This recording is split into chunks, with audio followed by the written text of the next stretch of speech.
Okay, so New Year's resolutions, there's a good chance that you've broken plenty of them in the past, and why would you not break more, to be honest? And every time you break a New Year's resolution, you are in effect breaking a promise to yourself. I think it's actually good to break a New Year's resolution, and also bad. So let me explain. So bad, obviously, breaking promises to yourself. So like if you're not used to actually completing your resolution or whatever it is. But at the same time, I think it's okay to have a goal as far as like numbers are concerned that is maybe too high. Like if you want to lose 50 pounds, but you only lose 20, you still did pretty good. If you want to make $100,000, but you only make 20,000, then you did good, right? Like you still did something. You did something. In my case, I wanted to put out 50 songs this year, and I completed like 13 or 14 songs and only put out 11. So overshooting can be good in that sense. Numbers can be good to overshoot. And I don't think it hurts your promise to yourself so much that you didn't get it done, because you did do the thing that you're wanting to do. You just didn't do as much of it. So like to me, it's like okay to break that part. But like if I had said I want to create an album this year and then I didn't make any songs or any music, you know, that would be bad. That would be not good. Then I would be breaking that promise. It's kind of cool to see how that worked in real life. So yeah, I don't know how people are sitting in their cars and talking for 20 minutes, to be honest. Okay, more and more I understand why people record in their cars. Like we're just bumping into each other constantly, bro, constantly. I just did a live stream and the audio was not good of the live stream. Keep getting comments on it. Excuses. So actually this falls in perfectly with what I talked about in the live stream, which is like making excuses for why you don't complete things or get things done or do the things you said you were going to do. And it's so easy because there's so many, and they can be legitimate. Like we can have real reasons for not doing stuff. Like you have kids, you have a job, you have to go to school, whatever it is. Like there are real reasons for why you're not doing stuff.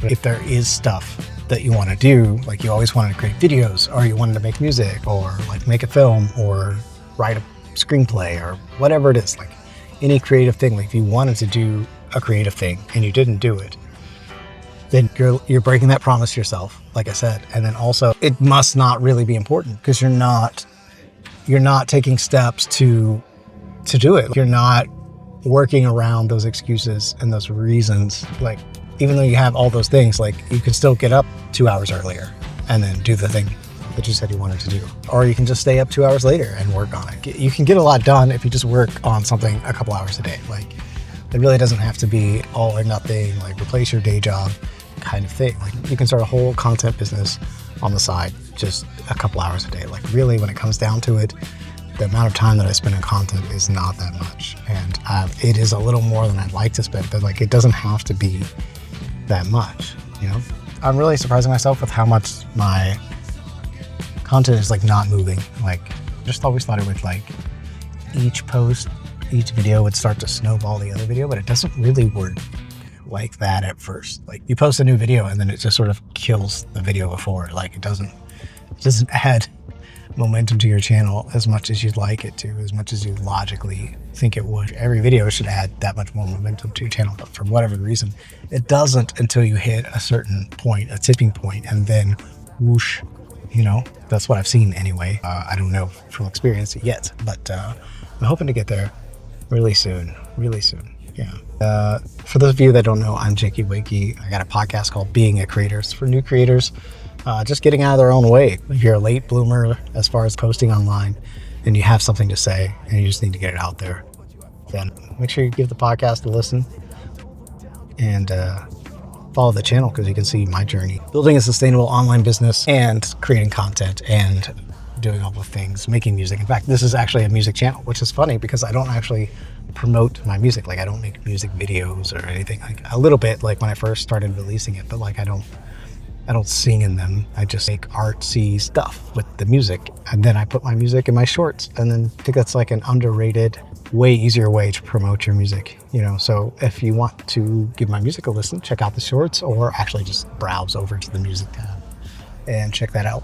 Also, it's probably playing in the background right now, but I'm almost entirely sure it's too quiet. My New Year's resolutions. So my New Year's resolutions are like really get this content going, get my YouTube channel off the ground. Like it's just been stuck in this like area for a long time, and it just needs to grow.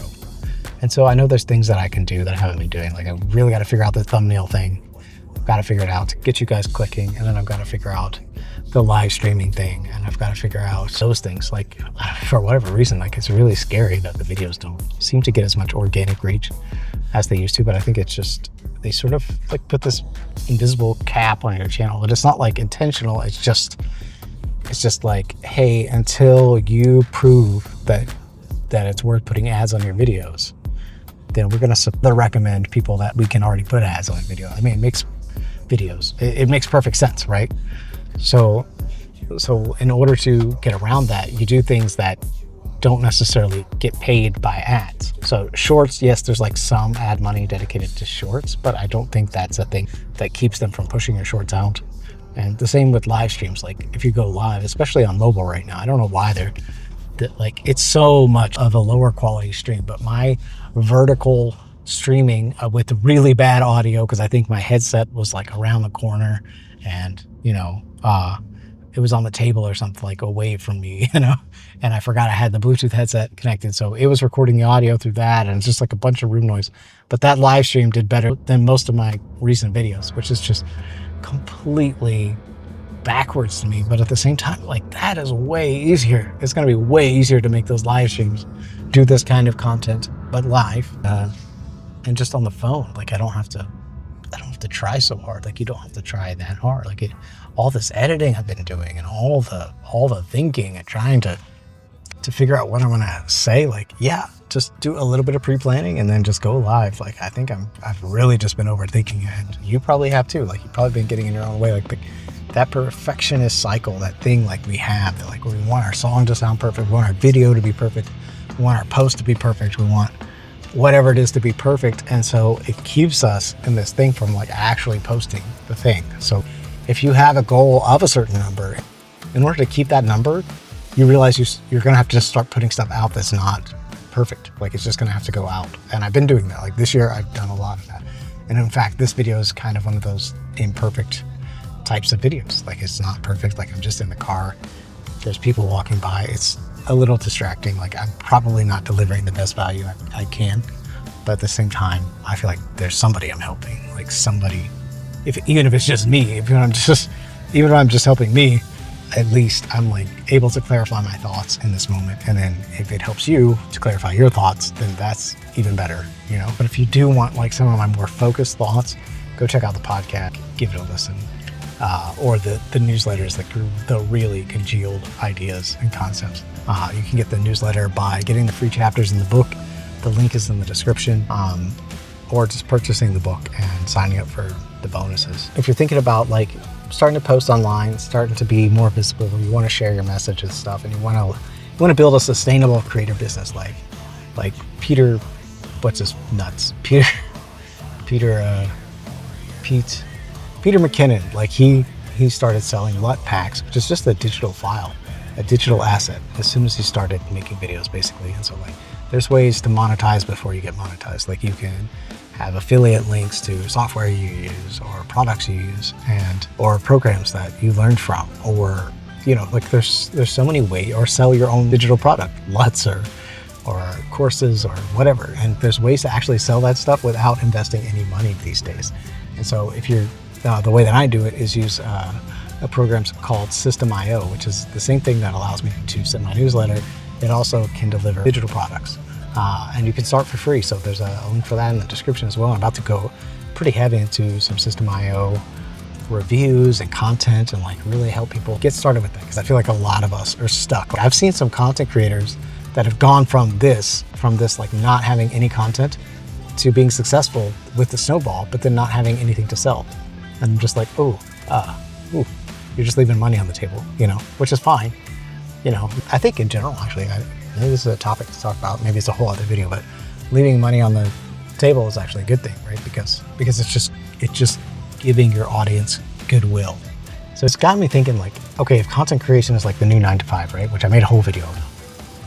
what happens to the 9-to-5ers? What happens to the people that need to work, to need to build buildings and roads and stuff? Is that just gonna be like, now we're gonna pay you really good money, like skilled labor, super good money? I think it's probably that, but like at the same time, I don't know, because like over here, like I'm in Thailand, right? So like over here, you can get a guy to work on your house all day for $10, you know? So that's not ever gonna happen. In America, you get a half hour from a guy for that, you know?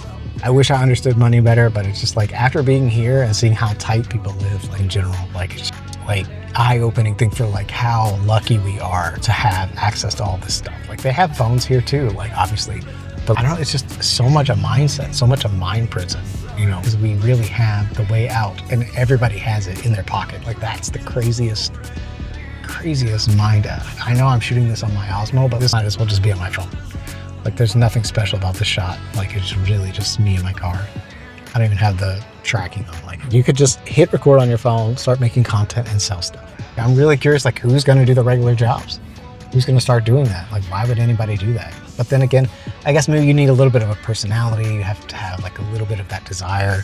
You can't let the negative comments get to you, like all that stuff. So if you're curious about how I'm dealing with all of these things, because they are happening to me, like I'm getting the comments, I'm getting the struggles and all that stuff. So if you're curious about any of that, just make sure you're subscribed or at least check out the podcast, Being a Creator. Oh, also, YouTube probably recommends a video up here and the podcast is over here. So we'll see. Like when I wrote a book, I didn't set out to write a book. I just started writing to myself. So I was like, I should just put out a book, you know, just organize all these thoughts together and make it a book. And that's what something is not wrong with you is.